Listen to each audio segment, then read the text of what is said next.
السلام علیکم ناظرین، آج ہمارے ساتھ موجود ہیں آغا عقیل عباس عمرانی صاحب۔ ہم ان سے سوال کریں گے کہ رسول گرامی قدر کی نگاہ میں صدقہ کن چیزوں پر صدق آتا ہے۔ بسم اللہ الرحمن الرحیم۔ حضرت رسول خدا صلی اللہ علیہ وآلہ وسلم ارشاد فرماتے ہیں، ان علی کل مسلم فی کل یوم صدقہ۔ ہر مسلمان کو چاہیے کہ وہ ہر روز صدقہ دے۔ تو اصحاب پوچھتے ہیں، اللہ کے رسول ہم ہر روز کیسے صدقہ دے سکتے ہیں؟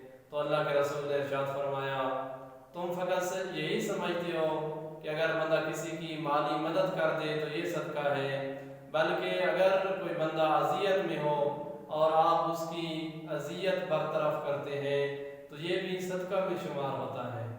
اگر کوئی بندہ مریض ہے، آپ اس کی عیادت کے لیے جاتے ہیں، اس کی عیادت کرنا بھی صدقہ ہے۔